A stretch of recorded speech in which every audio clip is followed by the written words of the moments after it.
There's absolutely no comparison between a gritty lip balm and what happened with Jaclyn's lipsticks. No comparison. It turns out that copying someone's homework does pay off sometimes. And if you are MCO Beauty, it can pay off to the tune of a $1 billion valuation. But this is where it gets to another level. Apparently, Huda is going to take the money that she gets from selling her shares in Kayali to fully purchase Huda Beauty from their major investors. The next story is a big yikes, especially if you are a cruelty-free consumer.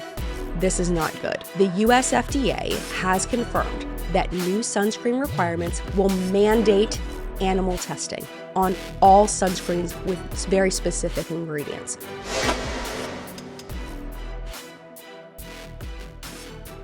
Hello, my friend. Welcome back to What's Up in Makeup, where we talk about everything that happened across the beauty industry all in one place.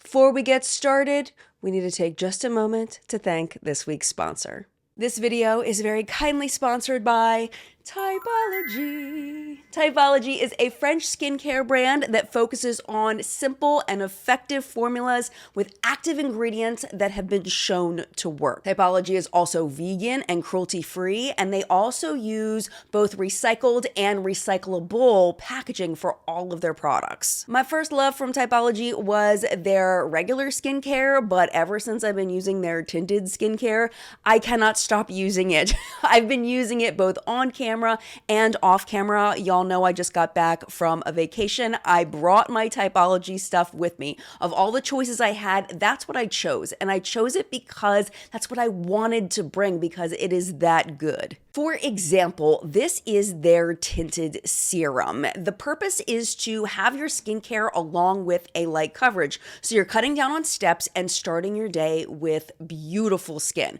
The serum contains free radical fighting vitamin C, squalane for skin balancing, and skin soothing aloe, so your skin not only looks good, but it feels good too. Next is the tinted concealer, but this is not just a tint. It is medium to full coverage, and it also includes caffeine and niacinamide. So you're getting the skincare of an eye cream to treat your skin and not just cover it with makeup. I also love the T32 mattifying loose powder, 1% zinc PCA. It is mattifying without looking flat. It's very finely milled. It's absolutely beautiful. But if you have oily skin specifically, the zinc PCA is in it and it absorbs excess sebum for a long-lasting look. But the product that I've really been digging on lately are the new tinted lip balms. You know, some tinted lip balms, we've talked about it. There's either no tint or the tints all look the same. These tinted lip balms are distinctly different. The one I'm showing you is rosewood pink. It is so, so pretty. I also really, really love the plum purple. Absolutely gorgeous. But personally for me, one of my favorite things about these lip balms is they include ceramides and hyaluronic acid, some of my favorite skincare ingredients to nourish and hydrate the lips. Another thing I love about these is the packaging. It is so nice. It's got a heavy feel to it, has a pretty strong magnet to hold the cap on, but what I really love is that they're refillable, and it's so easy to switch out the color if you just want to get one case. This is the finished look inside. Looks absolutely gorgeous, but I also wanted to take you outside in natural light because, you know, some of my products really truly only look good on camera in my filming setup, but these products look beautiful in person too. They don't settle into my fine lines or look cakey in any way. They don't emphasize my texture. It's just a perfectly beautiful no makeup look. If you would like to try out Typology, they have given me a special offer for this video. You just need to go down to the video description, click the link to go shop at their website, and they will give you a free bi-phase makeup remover with pea peptides and castor oil, absolutely free with your order of $40 or more. But there is a thing with it in that it only lasts for 1 week after this video goes live. So thank you again so much to Typology for sponsoring this video. I am genuinely loving these products so much, and I know you will too. And with that being said, my friend, it is now time for What's Up in Makeup. Before the Jaclyn stands come at me, I want you to just pause for a second And listen to me, I've said this before and I'll say it again. I will stop talking about it when she stops lying about it, when she stops making it look like the situation was something different than it actually was. If she stops trying to rewrite history, I will stop having to correct her. Capiche? Capiche. Debunking misinformation is a passion of mine, as it is for much of my audience. So let us talk about the most recent antics of Jaclyn Hill trying to rewrite history of what happened with her lipsticks. Here is the clip. Tell me why.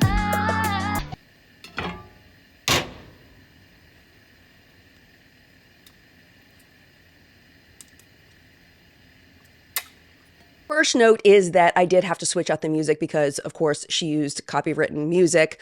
The second thing I want to do is just slow this down because it is a really fast clip so we can properly discuss what's happening here. This stitch is with a TikTok creator named Christine Skincare. That is her handle. She has about 7,000 followers. Her videos typically get between 2,000 and 10,000 views per TikTok. This video, however, is currently sitting at 3.5 million views. So if you don't think people care about this anymore and I'm just beating a dead horse, just take that into consideration, the power of this topic and the attention that something like this gets. Because no matter what anyone says, Jaclyn Hill still has a lot of power here in our beauty streets. Anyway, back to Christine's video. The text on the screen says, "One thing I will never understand about the beauty community is that we canceled Jaclyn Hill for her defective lipstick release in 2019, but now Rhode tells us to put their lip balms in hot water to dissolve the grains, and we're okay with that?" And then Jaclyn, of course, stitches the video. She's got a pot of hot water in front of her that is over fire. She reaches in, she grabs the lip balm out of it. It is a Rhode lip balm. She slowly and deliberately puts the lip balm on her lips. Then she kisses at the screen and walks away. My first issue with this is a nitpick, and I admit it's a nitpick, but it made me laugh. Okay, so did you happen to notice that Jaclyn reached her hand into the boiling water without any protection? Like, she just like grabs it out of there. It's like, if this was boiling water, I don't think she'd do that. So she's faking it anyway, I guess because aesthetically it looked better, but already we're starting off with a lie-ish kind of situation, but that's not the main issue I have. I just kind of thought that was funny that she's like, bloop, with her hand right into the boiling water. Anyway, now on to the more problematic stuff. So Jaclyn did not say directly that Rhode was telling people to put their lip balms in boiling water in order to get rid of the grains. That's what's her name? Christine said, right? However, I think stitching this is kind of in a way an endorsement for that information. You could disagree with me or not, but to me, that's what it feels like. I could not find a single piece of evidence that Rhode has told people to do this. Not a single one. I ended up putting up something on the community tab. Hey, have you all seen Rhode tell people this? No one has seen this. And this seems to be not true. What is happening is that people in Reddit threads, when someone comes and says, hey, my Rhode lip balm is grainy, there are people that are recommending putting the lip balm into hot water in order to dissolve the grains. Of course, it is possible that somebody somewhere on the Rhode team told somebody to do this. But why I think that is extremely highly unlikely is because, what's her name? Christine. Why can't I remember this? I keep wanting to call her Caitlin. Christine is the only person I have seen accusing Rhode of saying this. So no one can find Rhode saying this, and no one can find anyone else saying that Rhode said this. My bet, my hard bet, would be that Rhode never said this. But let us just for a moment live in the fantasy land that Rhode did say this. Let's pretend that Rhode gave this as a solution. This is not a one-to-one comparison. And if I'm preaching to the choir here, if you already know this, then we can yell together. There's absolutely no comparison between a gritty lip balm and what happened with Jaclyn's lipsticks. No comparison. We are talking about a manufacturing problem versus literal contamination with fibers and hairs and bumpy stuff and one person found metal. There is photo and video evidence of this stuff being pulled out of the lipsticks that is very different than the crystals. So basically, the Rhode lip balms have shea butter in them. And shea butter, when it's under certain conditions, like let's say it's changed temperature, or it wasn't stored properly, or it wasn't initially mixed properly, those crystals can form with that particular ingredient. This is not most likely a contamination problem. It is something that is happening in the factory when these are being produced that is creating a subpar product. The other thing that I've heard is that when people are contacting Rhode saying they have any issues with these lip balms, Rhode is immediately responding and offering a refund. This is the difference in that when the issues happened with Jaclyn's lipsticks, she's immediately responded by essentially calling people's lips crusty and saying that it was the person's lips that had caused the problem and not the lipstick themselves. She later did apologize for that and say that that was off base, but that was the initial response. Then after that, instead of addressing the issue, she said something that was absolutely ridiculous. The first thing that she said that was a lie was that she owned Jaclyn Cosmetics. We have proof from the bankruptcy documents that Forma owned Jaclyn Cosmetics at the launch of the lipsticks. Prior to that, Morphe owned it. We know this because, again, it's in the court documents, and also we have the receipts from the lab that made the lipsticks that Morphe paid for the lipsticks to be filled. My current theory is that Jaclyn bought the components with the intention of launching it as Jaclyn Hill Cosmetics.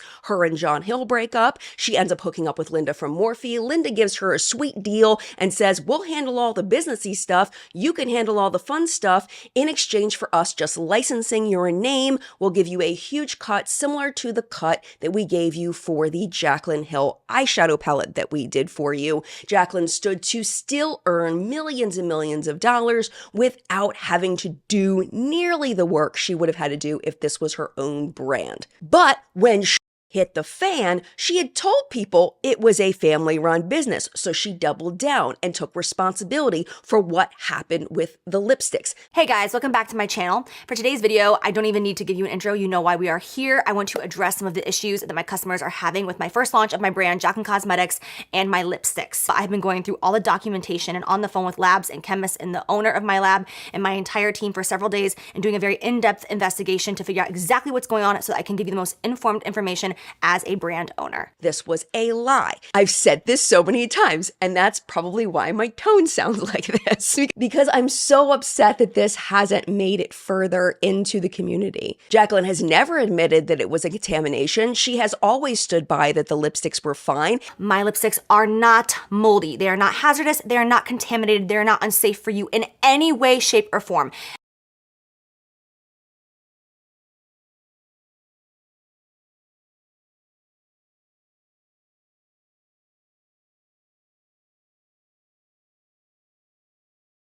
And she said that the fuzzies that were in the lipsticks, which were not fuzzies, there were some fuzzies on top of the bullets sometimes, but there was hair and fibers embedded inside the formula. She said those were from white fuzzy gloves used to clean the vats that made the lipsticks. I know that a lot of you guys are gonna have a hard time believing this because I did as well. This is the truth. Because my lipstick component is a silver, shiny, almost metal-like material, my lab, instead of using a standard glove that they would use in the lab, they decided to use white cotton gloves. They're like fluffy white gloves because they didn't want the standard gloves to put any smears on this component, to in any way have any sort of prints on it. So they wanted to do a white fluffy glove. On top of that, they were cleaning my vats, which is the big humongous bucket that has my batches inside of it. They were cleaning those vats with like this white fiber, almost towel going through it. And that's been happening about once a day, they said, to sometimes twice a day, depending how quickly we're moving through batches.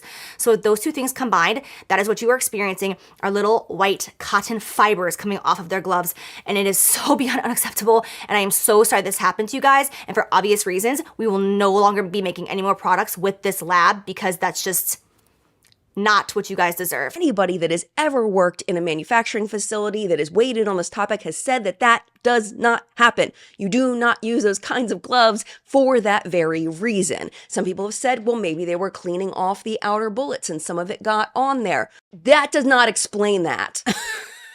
It just does. It doesn't explain that. I love that you're trying. No.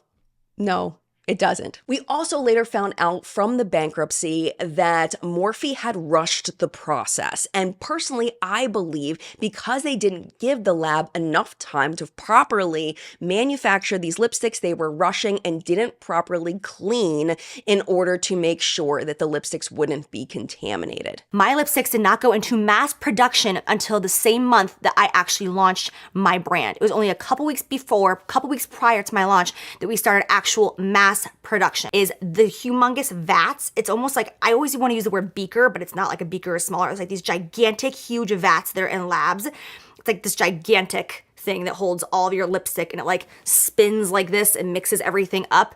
That vat is not breaking down all of my raw materials because we produce so many lipsticks so quickly. Again, all the products in these vats are 100% FDA approved ingredients and totally good and safe for you to use, but they're not being broken down small enough and smoothly enough, which I take full responsibility for. We made a lot of product in a very short amount of time, and although we all thought that it was gonna be perfect and fresh, that's not the case. We moved too quickly, and because of that, the ingredients are not broken down. What I found on the Jaclyn Hill lipsticks.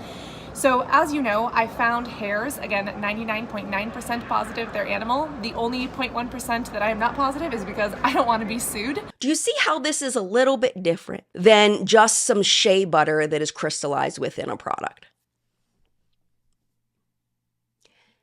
It's not the same. It's not the same thing. But like I was talking about in my interview with Michelle Wong from Lab Muffin Beauty Science, which went live on Friday, the truth is a longer story than the lie. And the problem with TikTok is that it is a very fast platform. You can get that lie out there in that little bit of text, that misinformation, that wrong story, that false comparison so fast. But look how long it took me to explain why that was wrong. People don't have the attention span. They don't have the attention span to listen to the truth. But I'm hoping the more I say it, maybe somebody can say it in a more concise way than I can. One other thing I want to mention about this that I feel like is extremely misleading on Christine's part, and it feels intentional. I don't know if it is, but it feels that way, in that she is applying lip liner when she's talking about the lip balms. We all know that Rhode just released a lip liner kind of product. It's more of a lip crayon, in my opinion, but that has been receiving a lot of attention for being not so great. So by using a lip liner, people are automatically thinking that it is the lip liners that had the issues with the shea butter crystallizing, which is what I'm assuming is happening here, with the crystals in there, which is more of a one-to-one comparison with a lipstick than a lip balm. So I think that she strategically used a lip liner during this to further add to the confusion and further falsely reinforce her points here. Oh, and one more thing I want to say. I think it is absolutely disgusting that Jaclyn continues to insist that those lipsticks are still safe and that she continues to use them 6 years later. I don't care if that lipstick was pristine. Chances are those lipsticks are rancid at this point. That is not, 6-year-old cream products are most likely not okay to use. Maybe you won't get sick from it, but most likely it's rancid. It's just a really, really bad idea. You know that old lipstick smell that we all know, that smell of old lip, that's the bad smell. She's still using it. She's still using it, which kind of to me shows me, maybe she's not the cleanest person. Is that terrible to say? Maybe. But can we hold her to a higher standard if she's going to use 6-year-old rancid lipstick on her lips? I guess not. But people are going to continue to worship her. People are going to continue to believe her. And I'm going to keep yelling from the rooftops until people listen, until this information gets out there. I'm not going to stop. It turns out that copying someone's homework does pay off sometimes. And if you are MCO Beauty, it can pay off to the tune of a $1 billion valuation. And I said it like that. It's like $1 billion. That's US dollars, not Australian dollars. If we're talking Australian dollars, where Emco is based, that is a $1.57 billion valuation. The one thing to know about Emco is that they are a spin-off brand of a company called Model Co. And I remember getting Model Co. in subscription boxes like 10 years ago. And that was literally the only place I ever heard about Model Co. was from subscription boxes. So they probably, in my estimation, were not doing fabulous. They were keeping their head above water, obviously. They haven't closed, but, not doing great, not doing Emco Beauty great. So it took this duping idea in order to bring them to this ridiculously positive, huge, ginormous level. And it seems like investors see this as a good thing as well, because Emco is now fully owned by billionaire Dennis Bastas of the DBG Group, reportedly valuing the brand again at $1 billion US. According to their website, DBG is Australia's largest diversified pharmaceutical, health, and beauty product business. DBG had initially had a 50% stake starting in 2022, and apparently the success of the brand, including its launch in the US, was enough evidence for DBG to buy the whole darn thing. And here's the data behind that. Here's the numbers. Emco Beauty saw a sales surge from $18.5 million in 2022 to $63 million in 2023, which is a 241% increase. And that's even before they hit the US market. Those dollars are in USD because that was the calculation that was in the article that's linked down below. And now that Emco is building momentum and they've now launched in Kroger stores, they've also launched in Target in the US, this brand is going to be a huge competitor for brands like e.l.f. who are also into the duping culture. We'll just have to see where they go. Have you ever tried anything from Emco Beauty? Because I have not. I am very curious at this point because it seems like people are buying their stuff and they're digging on it, but I would love to know your thoughts down in the comments. The last time I mentioned in What's Up in Makeup that Huda Beauty was exploring options to sell their fragrance arm Kayali, a lot of y'all were very, very rightfully confused. And I understand why, because Huda Beauty is owned by Huda Katan, and Kayali was started by her sister Mona, and it was a joint effort. And the thought of Huda selling her stake in Kayali was almost like made people wonder, is there something going on between them? Are they not getting along? Like, what is happening? Why would she do that? Well, this past week we found out exactly why, and it is absolutely fascinating, this business move. And this is a very, very rare thing that Huda has done. The first thing to know is that Huda is selling her shares in Kayali, and she is not selling them to her sister. She is selling them to General Atlantic. And if that sounds familiar, like I've been watching her content, that sounds familiar. General Atlantic was a big investor in Morphe and then in Forma. So that might be where you've heard of them before. In the bankruptcy, when Forma was bought by their lenders, General Atlantic was not part of that purchase. So it's possible that they lost their faces on that deal. They were bought by Cerberus Capital Management and Jeffries Finance LLC, no relation to Jeffree Star. It is important to note, though, that General Atlantic is way bigger, way bigger than their $400 million or whatever that they invested in Forma. But firms like that, if they did lose their money, they're going to need to invest in another big project, and Kayali may be a great project to invest in. I've heard wonderful things about the fragrances. I know they're extremely popular worldwide. I think it's a pretty smart acquisition. According to reports, the reason why Huda is selling her shares in Kayali is to have a complete separation of Kayali and Huda Beauty, that she wants them to be completely separate brands. Mona Katan remains the biggest partner in her own brand, and General Atlantic is a minority investor. So that's going to give Mona most of the control. So why would Huda sell her shares to General Atlantic and not to Mona?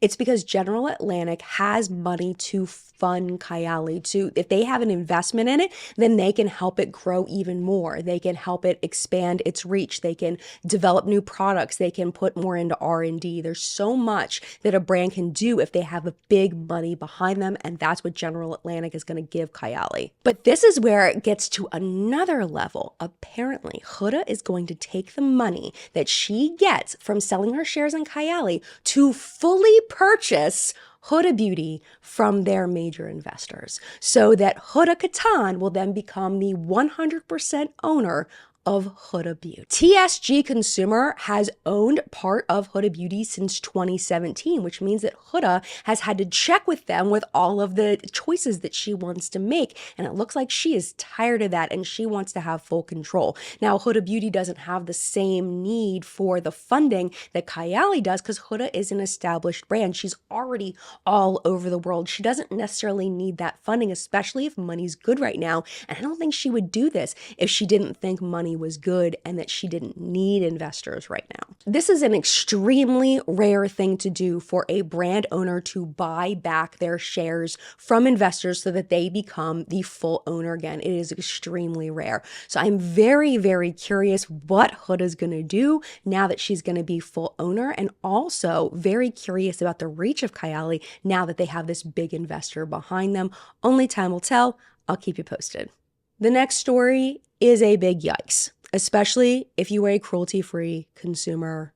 This is not good. The US FDA has confirmed that new sunscreen requirements will mandate animal testing on all sunscreens with very specific ingredients: homosalate, octinoxate, octisalate, octocrylene, oxybenzone, avobenzone, and a few other ones that I don't think are quite as common, but they fall under that. It is most likely to start this year. This is due to claims that additional data is needed to demonstrate the safety and effectiveness of these sunscreen ingredients. Now, before you throw away all of your chemical sunscreen products because this is scaring you that the FDA is now looking into these things, all they're trying to do is prove completely that these ingredients are safe. They want more data. That's it. So what does this mean actually in practice for sunscreen and cruelty-free consumers? First thing you need to know is that zinc oxide and titanium dioxide, those mineral sunscreens, are exempt from this. The FDA says they do have enough information that mineral sunscreens are safe. It's just those chemical filters. Because we don't know when this animal testing will start, PETA has started being proactive about it, and the PETA certified cruelty-free label, they are starting to pull that from companies that create chemical sunscreens. You may be asking yourself, well, if companies want to stay cruelty-free, why don't they just switch all of their chemical sunscreens over to mineral sunscreens? And that's a great question. One of the reasons why is that a lot of mineral sunscreens leave a white cast. They tend to be harder to rub in. That may not be as much of a problem if you're my complexion, but if you're deeper complected, that is a huge issue because you're going to walk around with a white cast and that is just going to look strange. What it could do is discourage people with deeper complexions from using sunscreens at all, which is not good. The other thing you need to know about this is that it doesn't mean that they're going to be pulling products off the shelves or even pulling products from the actual companies. What they're doing is they're doing the animal testing on the ingredients themselves, the ingredients from the suppliers. The problem is that a lot of cruelty-free companies look at that supply chain to make sure none of the ingredients have been tested on animals, and that's where it's going to be a rub for brands that create chemical sunscreens. As a response to complaints, the FDA has said that animal testing is the only way to make sure that these chemical sunscreen ingredients are safe, that there is no viable alternative. The counter to that is cruelty-free advocates, and they say that the data that we currently have from studies around the world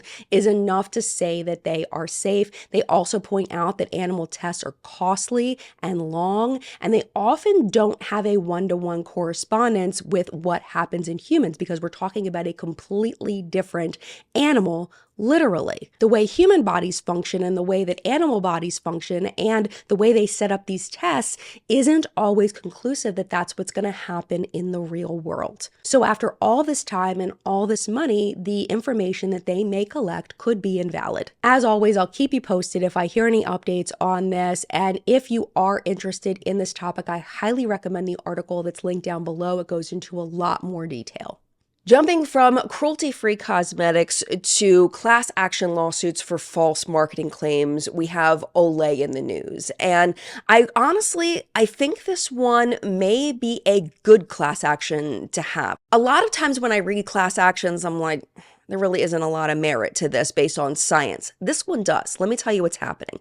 So the class action has been filed against Olay for their retinol cleansers. What it boils down to is that they're saying that the retinol in a cleanser isn't on the skin long enough to do the things that retinol does. People use retinol to fight the signs of aging. Some people use retinol to fight acne.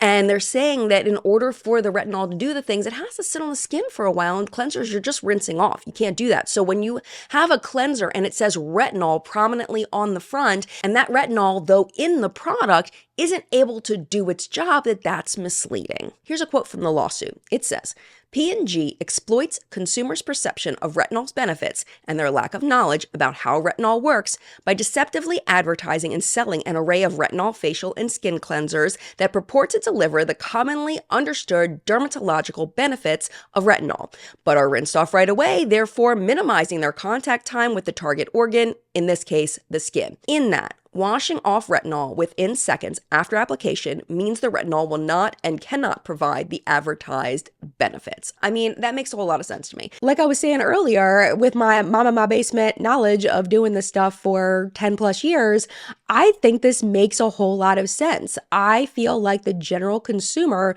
may have heard of retinol, knows what retinol does, really excited about the potential effects of retinol, but don't understand because there's no reason for people to have looked into how retinol actually works, how long it needs to stay on the skin. It's not a common knowledge thing. It's something you have to look up and actively learn about, where I feel like just the knowledge of retinol as an ingredient isn't like that. I do feel like this is deceptive marketing, and I hope it's found in favor of the plaintiffs. Of course, I'll follow it and I'll keep you posted.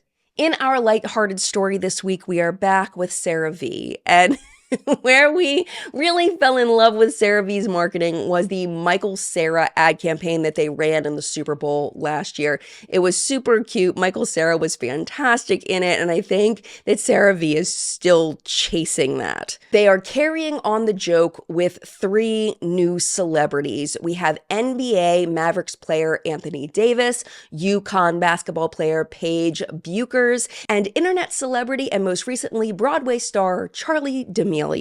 Here are a few clips. Yes, they did name Anthony Davis a new head of CeraVe. And yeah, he's a very talented basketball player, 10-time All-Star. All right, guys, any questions about dandruff? But does he have any sort of medical training? I think they just hired him because he's really tall. My whole life, I could see something no one else could. People's scalps. It made me aware of my own dandruff. Once I treated it, I knew I had to help others. Paige gets it. She knows that the key to success on the court starts up here. The scalp. That's why she was named head of CeraVe. And that's why we're all here. But between you and me, we're not the best at the basketball. I've been made a head of CeraVe because I'm obsessed with CeraVe and their new shampoo. For years, I've used it on my skin, and scalp care is skincare. Honestly, took me a minute to get the joke. With the Michael Cera thing, I got it right away. This one took me a second. So they are the heads of CeraVe because, scalp care, heads of CeraVe. Wah, wah, wah. They're promoting the hydrating shampoo and conditioner and the other scalp products. Notably, they also had a commercial in the SNL 50th anniversary episode. Even though I love the comedians in it, I felt like this commercial fell flat. I didn't think it was funny. Maybe it's because I'm not as entrenched in this kind of music. Maybe I just don't get it. You'll have to tell me what you think. I'm not going to play the whole thing, but I'll play you a clip. Metal is life. Give me a break. My hair is mangled. Now watch me. Hair shake. Grandma, you got dandruff on my base. You're getting druff everywhere too, dingwad. Oh, we got a big gig coming up and we keep getting druff on our stuff. We got a big gig opening for Buff at Gruff, so we keep getting druff on our stuff. Guys, enough! The doctor. He speaks. No need to get in a scruff about druff, because I've got CeraVe's new anti-dandruff. In my opinion, and you could absolutely feel free to disagree, I don't feel like this one hits as well as the Michael Cera one, like at all. I feel like the Anthony Davis one hit the best. That was the one that I felt like was the funniest, you know, the lines that he was saying, but overall, it's just not as good. I do appreciate the effort, but I'm rooting for CeraVe to come up with something better next time. And that, my friend, was What's Up in Makeup this week. Thank you so much for watching. And of course, as always, thank you to the What's Up in Makeup Facebook hunters. Their names are scrolling below me. Thank you for all of your submissions this week. I appreciate you so very much. We are having a product report tomorrow. It's going to be a little different. I'm switching it up just a little bit. We're going to focus mostly on stories and less on the of the products. I hope you enjoy it. I can't wait to hear your feedback on that and what you think of making it more stories about products rather than just a rattling off of products. I feel like so many people at this point are doing will I buy it and new makeup release videos, and it's just, I don't like to be among a crowd. I like to stand out and do something different. So now that that's been adopted by so many people, I really want to focus more on telling you stories about products that are launching rather than just release. But you'll have to tell me what you think. It's going live tomorrow. But if you want to hang out now, and this just went live, we are having our live chat at 10 a.m. Eastern time. Hopefully you can join us. But if that's not your jam or it's past that time and you want to watch something else, YouTube should be putting up a couple videos for you over here. The bottom one is last week's top news segment. The top one, YouTube's going to pick for you based on the videos you've been watching recently. So if you want to watch that one's there. But if you gotta go, I get it. It is no problem. Thank you for hanging out as long as you did. And mad love to you. I will see you in a video very soon. Bye!